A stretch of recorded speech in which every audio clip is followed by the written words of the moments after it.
Hello, my name is Nikia Lawrence, and today I will be discussing the topic cell adhesion.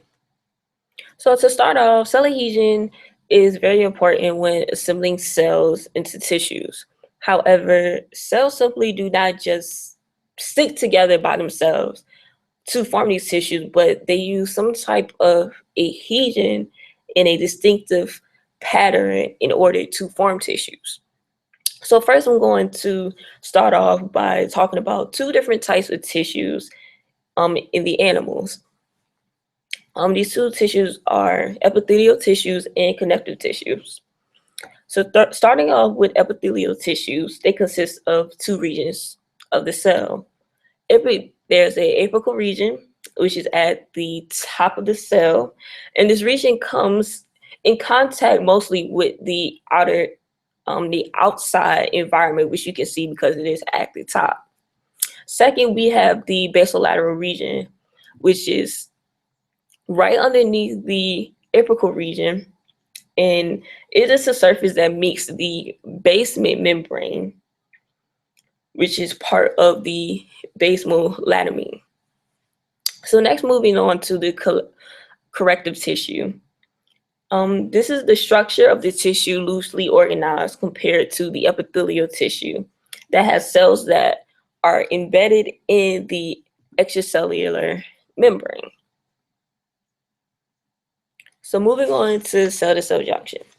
In order for cells in order to form tissues, cell-to-cell junction is needed. Cell-to-cell junction is the function to join or attach cells together. And there are various types of cell-to-cell junction, started off with tight junction. Tight junction can be seen at the apical region. It acts as a watertight seal between two adjacent cells. And this is so it can act as a barrier so nothing such as fluid, ions, or molecules can this get through this junction, and this helps to protect the cell. Next, we have the adherent junction. This is right underneath the tight junction that I just mentioned before in the bisolateral region. And this is one of the adhesive junction. And this binds tightly to neighboring cells and it attracts to F actins. Next, we have the gap junction. The gap junction acts as a tunnel or some type of pathway between two cells. And this lets fluids, molecules, and other ions pass through back and forth using a chemical and electrical communication. In some cases, it can be the spread of action potential. So next we have the desosome junction. This acts as a small disc or a spot well, and it adheres two cells together, and it connects to intermediate filaments, such as keratin. And next we have the Hirmi decimals, which is adheres the bisal surface to the bisal laminate and attaches to the intermediate filaments. So here's a table with different types of cell-to-cell and cell matrix attachments. So I pretty much went through the first couple of junctions that are listed, such as adherent junction, tight junction, gap junction, etc. However, I didn't get a chance to talk about the cell and extracellular matrix attachment, which is the focal adhesion, which I'm going to talk about later. However, you can see that the focal adhesion is the cell to extracellular adhesion, and its associated structure is the actin microfilaments, which I'm going to talk about in depth a little bit more as I talk in this presentation. So moving on to cadherin. So cadherin is a calcium-dependent cell adhesion molecule that is located within adherent junction. So looking at the figure, you see that a cadherin has an extracellular domain shown right here that is in the structure of a zip-like or belt-like structure, which is extended outside of the cell to interlock with another neighboring cell.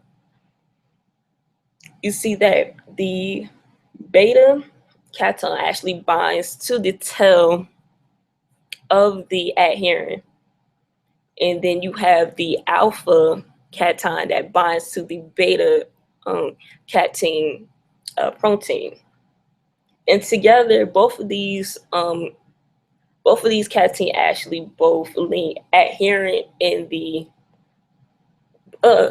both links the adherent to the cytoskeleton.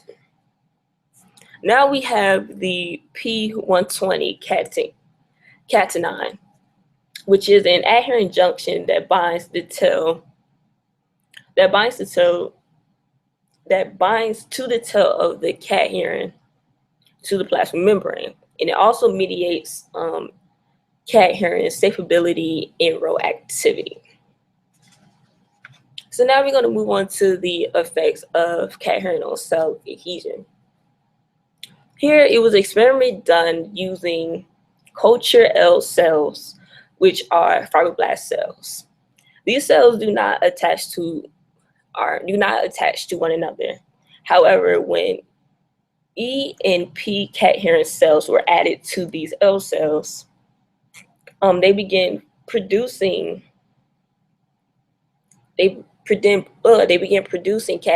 P cadherins, and E cadherins, and they started to bind to each other. They started binding to the produced P and E cadherins, which can be shown here. Can be shown here that they are all binding together, shown right here in the green for the E adherents, and in the red you can see that the P adherents, the ones that they added to the culture, as they begin to produce more and more, they begin to bind to each other, which can be shown. Now is cadherins during the embryonic.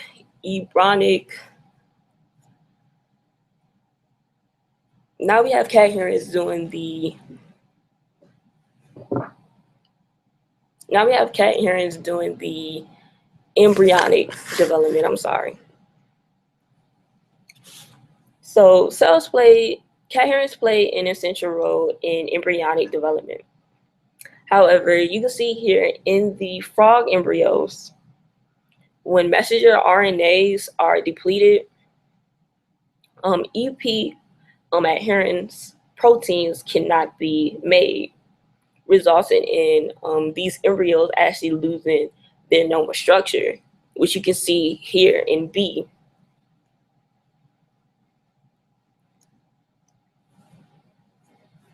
Now moving on to desmosomes. As previously stated before, desmosomes act as a spot weld to join two cells together and attach keratin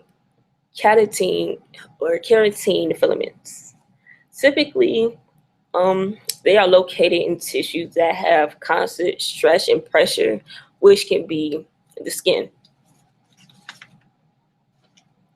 Desmosomes do rely on cadherins, such as desmocolin and desmoglines.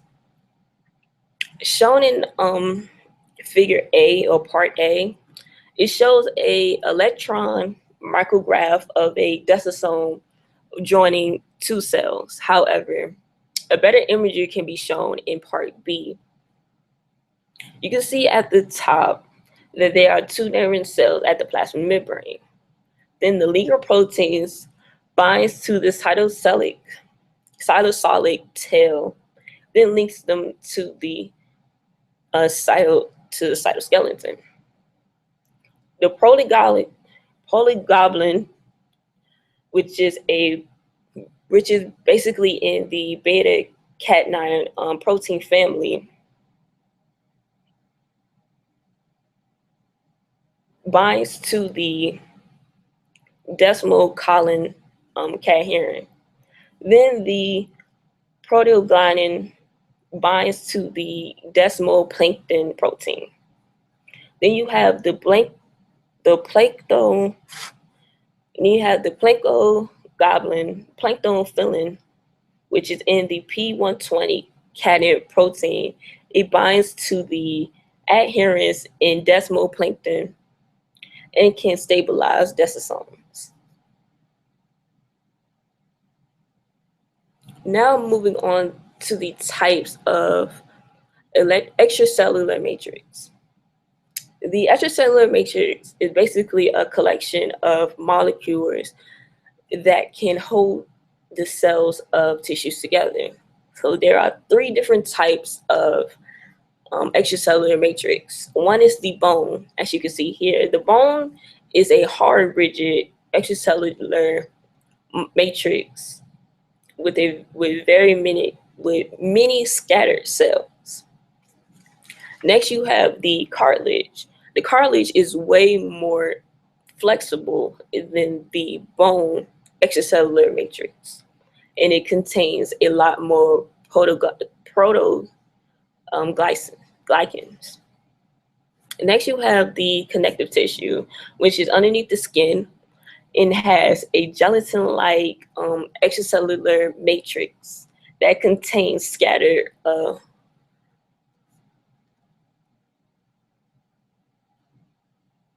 that contains scattered uh, fibroblast cells.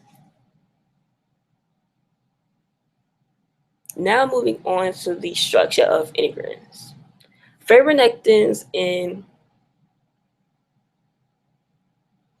laminins allow cells to attach to the extracellular matrix.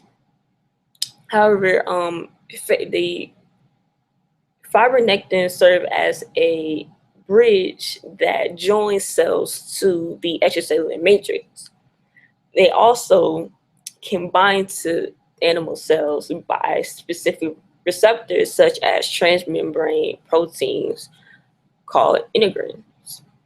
Integrins are composed of two large transmembrane glycoproteins consisting of the alpha and a beta subunit that forms a non-covalent heterodimer, which can be seen here. The alpha and beta subunit extracellular portion is able to interact to form bonding sites for a specific protein, which you can see right up here. But here at the bottom, in the cytosolic portion of the alpha beta subunits, the integrin has a binding site for linker proteins that actually joins the integrin, actually joins the cytoskeleton to the extracellular matrix. In the figure shown, this is actually a fibronectin receptor. So the integrin has a fibronectin binding site, which is shown here at the top, at the outer membrane, and it has linker proteins binding site at the cytoplasmic membrane. The alpha subunit does split due to a disulfuric bond. So lastly, moving on to integrins in the cytoskeleton. Integrins do not directly adhere to the extracellular matrix, but they link to the extracellular matrix by focal adhesions or humide desmosomes.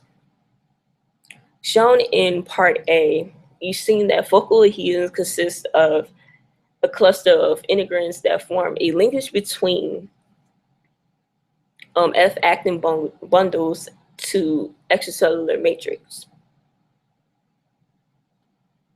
A linker protein's talon can bind to the fincolin, which is an actin binding protein in the alpha-actinine that joins the integrin to the actin cytoskeleton.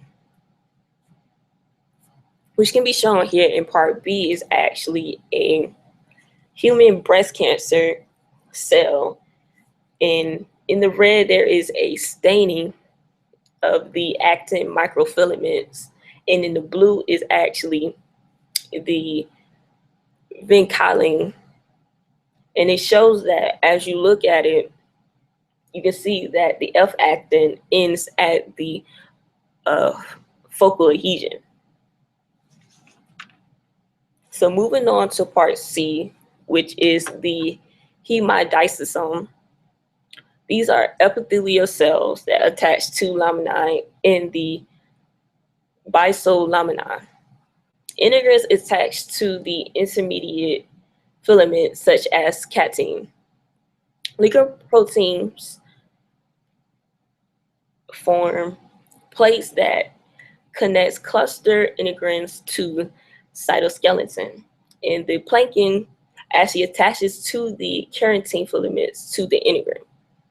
Then transmembrane proteins BPAG2 and BPAG1, which is also planking, serve as a bridge between keratin and laminin. Moving on to part D, you see that this is an external surface of the hemidysosome, which is directly or right next to, basically showing you that it's right next to the bisolaminae. So thank you for listening. This is my presentation on cell adhesion. I hope you learned something.